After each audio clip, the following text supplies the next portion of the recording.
a university student set off for her classes, but she never made it back home. When the police got involved, they quickly uncovered some chilling clues. However, this was only the beginning. When they finally managed to solve the case, it shocked not only all of Australia, but reverberated far beyond its borders. And its repercussions are still felt to this day.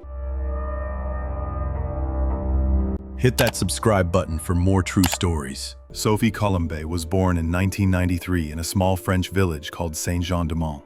It was a quiet and picturesque place in the Alps, where Sophie lived with her parents and two older brothers. From a young age, she was passionate about music and played in her village's ensemble. Beyond that, she dreamed of seeing the world. After graduating from high school, Sophie went to Denmark to study international business and later moved to Germany for an internship.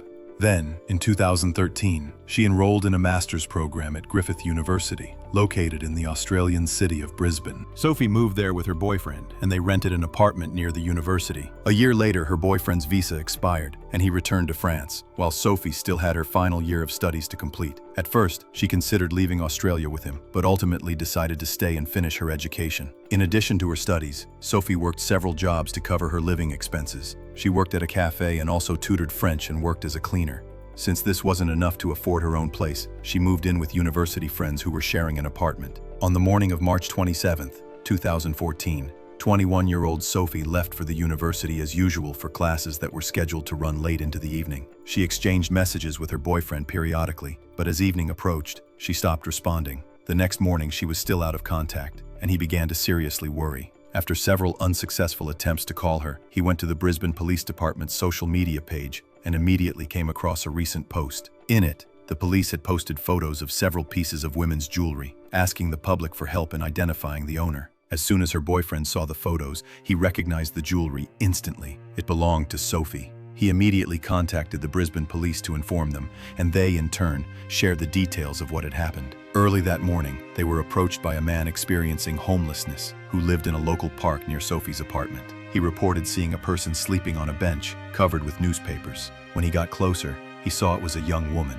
He tried to wake her, but she was unresponsive. Then, he noticed blood in her hair and tried to find a pulse, but there was none. Realizing the young woman had passed away, he immediately contacted the police. They confirmed the woman had died and transferred her body to forensic experts. They discovered a severe head injury, which was determined to be the cause of her passing. Additionally, her body had numerous abrasions, and it was clear she had been brutally assaulted. Based on this information, police concluded that she had been attacked just a few meters from the bench before being moved there. It appeared that after the act, the perpetrator placed her on the bench and covered her with newspapers so that her body wouldn't attract attention too quickly. The park was a common place for homeless individuals to spend the night, so people sleeping on benches were a common sight. If this was the attacker's plan, it had worked. According to medical experts, the attack occurred the previous evening, but she did not pass away until several hours later. This meant the victim lay on that bench until at least late into the night before succumbing to her injuries. If someone had called for an ambulance, doctors might have had a chance to save her.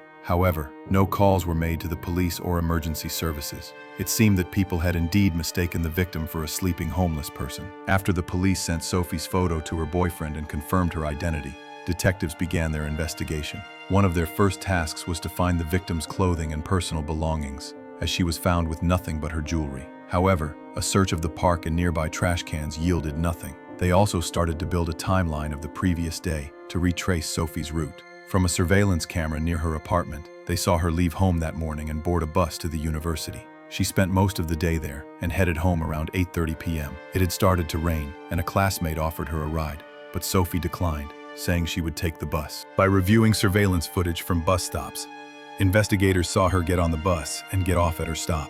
From there, she had a short walk to a bridge over the river, and her home was just on the other side. To get to the bridge, she had to pass through the very same park where her body would later be found. With no other surveillance footage available after the bus stop, the police appealed to the public for any witnesses who might have been in the park that evening. However, due to the heavy rain, there were very few people around, which had allowed the attacker to commit the crime in the middle of a small park and go unnoticed. Detectives also asked the public to report if they found any of Sophie's clothes or belongings. She had her phone, a tablet, an umbrella, and a handbag with her. Finding nothing in the park, the police requested help from divers, who began searching the river. They soon found an umbrella about a kilometer downstream from the park, but investigators couldn't be 100% certain it was Sophie's. The news of this tragedy quickly captured the city's attention for several reasons. First, the police acknowledged the possibility that the person responsible could strike again. Second, Sophie was the fourth international student whose life had been taken in Brisbane in the preceding months. Although the cases were unrelated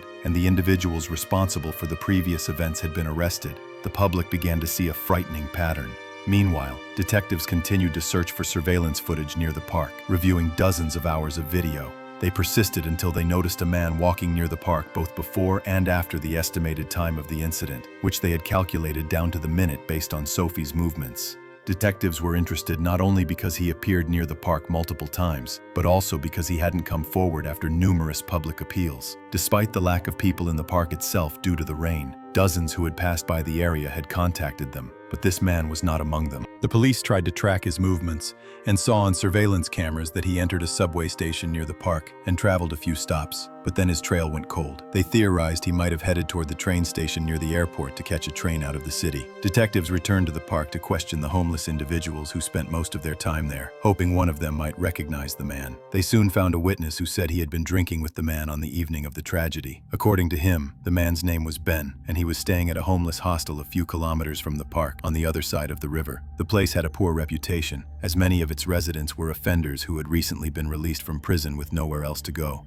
The police went there and showed the man's photo to the staff. They recognized him immediately and confirmed that he had been staying at their hostel. The man was 25-year-old Benjamin Millward. The staff also noted they hadn't seen him since the evening Sophie's life was taken. They said Benjamin had simply vanished, leaving almost all of his belongings behind as if in a great hurry. This raised strong suspicions, and the police focused their search on Benjamin. 8 days after the incident, they released his information to the public, asking for any information on his whereabouts. The police also learned that the man had a significant criminal history. He was released from prison in 2012 after serving time for assault, but was quickly arrested again for violating his parole, finally being released in 2013. He also had a record for theft, illicit substances, and other minor offenses. Detectives also uncovered something else. Speaking with another hostel resident, they learned that a few hours before the incident with Sophie, Benjamin was heavily intoxicated and under the influence of illicit substances. He had told the resident that he hadn't used them in a long time and that the last time had led to some problems. This resident also said he met Benjamin in the park around 5 p.m. as Benjamin was taking another dose of substances.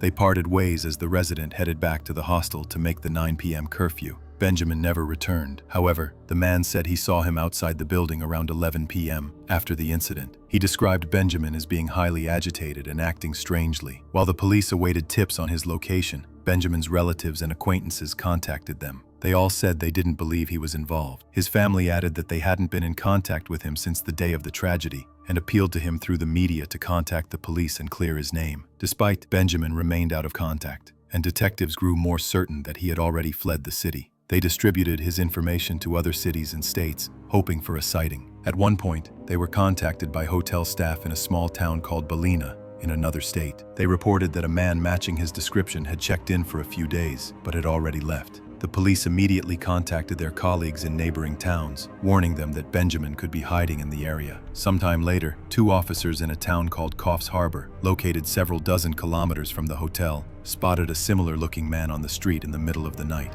They approached him and asked, "Is your name Benjamin?" The man calmly replied, Yeah, you got me. It's because of the internet." The man was immediately arrested and extradited to Brisbane. The police took a DNA sample, which matched skin particles found under the victim's nails, definitively linking him to the incident. After he was placed in custody to await trial, his lawyer addressed the media. He stated that his client was in a depressed state due to the pressure he was under, but was otherwise okay. After his arrest, Benjamin did not deny his guilt. During the trial, he confessed to the judge and asked for forgiveness from Sophie's family. He also shared a detail that left everyone in the courtroom in shock. He said that after he attacked the victim, he told her he was going to get help, but instead, he left her in the park in the pouring rain. Before fleeing the city, he had also thrown all of her belongings into the river. As for a motive, Benjamin claimed he was not in control of his actions, blaming everything on the influence of illicit substances. He added that he barely remembered the attack and only had partial memories of what happened. However, experts doubted that the substances he took could have directly caused him to commit such a crime. They stated that these substances do not typically induce such severe behavior, and therefore, his state could not be seen as an excuse for his actions. Furthermore, they shouldn't have had such a strong impact on his memory. Yet Benjamin claimed to remember almost nothing. Besides, he was coherent enough to buy a train ticket and flee the city without drawing significant attention to himself. In the end, for the crime, the court sentenced Benjamin to life in prison with the possibility of parole after a minimum of 20 years. He also received a concurrent 15-year sentence for the assault. Given his age, Benjamin will be eligible for release before he is 50. It's also worth noting that Benjamin's mother spoke to journalists, praising her son for showing remorse for his actions. She also said that she blamed illicit substances for what happened, claiming her son would never have done anything wrong while sober. Thus, the case was solved in a relatively short time. However, its aftermath lingered among the residents of Brisbane for a long time. After what happened to Sophie, people demanded that authorities improve safety in the park and criticized the hostel for accepting anyone, including released offenders. Women shared stories of being harassed in the park and never seeing a police presence there. Several memorial events were held in Sophie's memory. More than 2,000 Brisbane residents held a candlelight vigil, walking the route she was supposed to have taken.